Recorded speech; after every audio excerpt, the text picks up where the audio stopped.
We were all following this. Browns quarterback Baker Mayfield reached out to Giants quarterback Daniel Jones yesterday to clear the air after Mayfield's comments about Jones and GQ went viral on Tuesday. Here's what Mayfield had to say about his talk with Daniel Jones.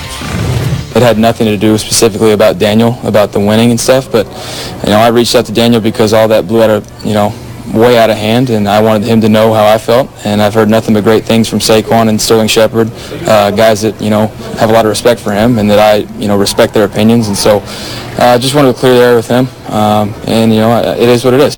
Is this kind of a lesson learned, do you think, for you into? Does this make you wary of interviews, or just? Yeah, you can't trust anyone.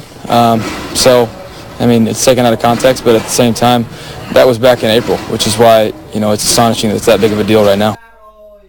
Okay, so there's Baker Mayfield. You just heard Louis Riddick say he needs to just take it back to football, and that sets up the first of what are going to be our timed topics today. I posed it earlier. This is going to be boom or bust for the Browns. This is not going to be a middle-of-the-road season no matter what. So give me 90 seconds on the clock and give me predictions. Will it be boom or bust for the highly touted Cleveland Browns this year? Tannenbaum, go. I'm going more towards bust because 1 year ago, guys, Freddie Kitchens is coaching 4 players in the running back room. He is trying to play chess on a national stage. He's going against 2 of the very best in Mike Tomlin and John Harbaugh. In pro football, coaching matters. On paper, they're better, but they're going to have a lot of issues to deal with, so I'm going more towards We did mention that when we talked about this in our previous hour, Marcus. How concerned are you about the inexperience in the head coach? I'm concerned about the inexperience because of the personalities and the youth. We keep talking about the talent that they've amassed. They're young. This is a young football team. When adversity hits, like it will for every NFL football team, you've had personalities on this football team to show that they will lose their mind. I'm from the Midwest and I root for the Lions. We're talking about the Cleveland Browns. Okay? It's a boom already. They're relevant. For right now, Jay. If they make the playoffs, that's a win for them. If they make the playoffs, that's a win. To me, that's a boom. But they're a long way away from making the playoffs. Let me ask you this. Big combustible personalities. First-time head coach, as Mike just said. He was the running backs coach a year ago at this time. You've been in sports all your life. Does that concern you? It concerns me when you don't have the talent that they do. They're really talented. And Njoku, Chubb, they got Hunt in the backfield. If Baker becomes a franchise-level quarterback, he can live up to the hype. They're counting on Baker to be the leader, right? He's the guy they're leaning on. That's my thing. Like, this is different in this sport. Talent in this sport doesn't always equate to you having a winning record. It just means you have good players. The Eagles tried it. That's exactly right. They called themselves the Dream Team. That went badly. Let's get to another one here. This came up in our pre-show meeting this morning, talking about how completely meaningless the preseason games seem to have become. There was a time when these third preseason games, you would see the starters and the stars play into the second half.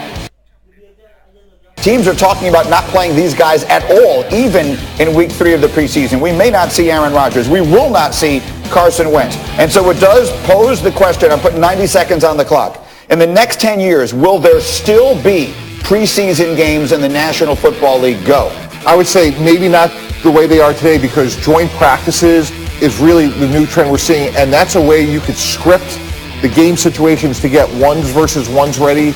You could put quarterbacks out there. You want to see blitzes, red zone, third down. So I think as the sport evolves, we could see less preseason games, and maybe we tackle. No preseason games. Will they do away with preseason entirely? I don't think entirely, but maybe greatly reduce it. What do you think? They won't do away with it entirely, but it'll become more and more less important, and you won't see any starters playing in the preseason. We're already there where you see these quarterbacks not participating, but it'll get to a point where guys that are tenured and have played a long time, they won't play at all during the preseason. Kind of like Greeny's Le'Veon Bell. Yeah.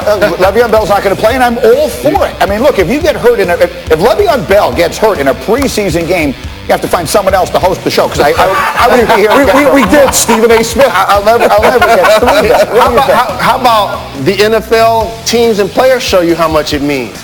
The Cardinals drafted number 1 to Kyler Murray, a 5'9" quarterback. And the first thing they tell us is, wait till week 1. Right.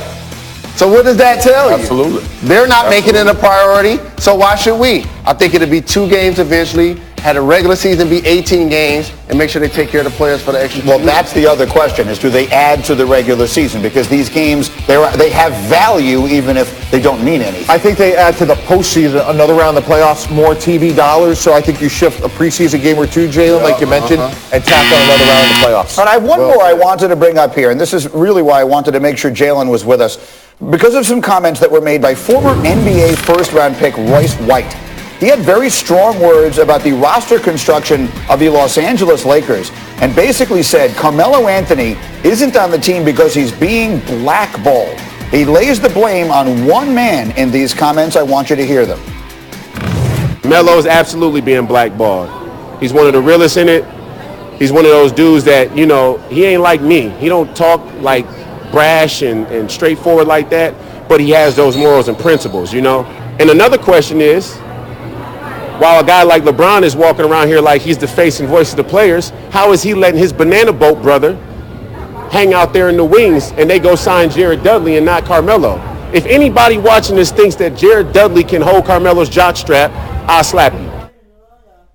So that's obviously a somewhat inflammatory comments there. And so let me turn to you. Put the 90 seconds on the clock and go. Do you believe Carmelo Anthony is being blackballed in the NBA? Yes, I do, because there are 450 people getting paid to play the sport this year.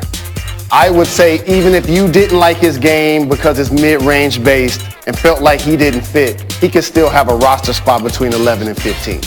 If him not to have that opportunity lets me know that they are not having him in the league, not just because of his play. See, here's the thing. The word blackballed has a very significant and sinister connotation. I don't think, you tell me if I'm wrong, I think people don't want to bring him in there because it'd be unusual to put a player of his stature into the role that he would now fit, and that seems like it would be a strange move. I don't think they're blackballing because they think he's a bad guy. Blackball comes from the fact that there are 450 jobs to 30 NBA teams. He deserves to be on the roster. Same with Colin Kaepernick, same with Mark Jackson as a head coach. That's what it means. He should have a job, but he doesn't. What do you guys think?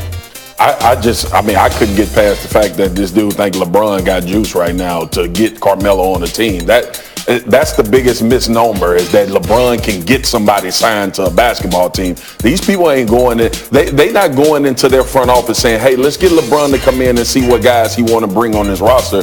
I don't think it necessarily works like that. You know, we just talked about it with the Cleveland Browns. Great players like Carmelo Anthony, they have attributes you can't see. He could impact a franchise. Maybe his best days are behind him, but in terms of leadership, work ethic, how to develop skills, he can bring a lot to a team. It's a far-going conclusion that Melo should be on the team. I'll give you a final word. Go. And he would have to prove that he would take a Jared Dudley role for a future Hall of Famer. And Melo wasn't on the banana boat. That's right. He wasn't. That's true. That's true. So perhaps it was a false premise to begin with. Okay, we'll do more of this as we go. Let's go over to Laura. Okay, backup quarterbacks are always the most popular guys on the team unless you're the backup.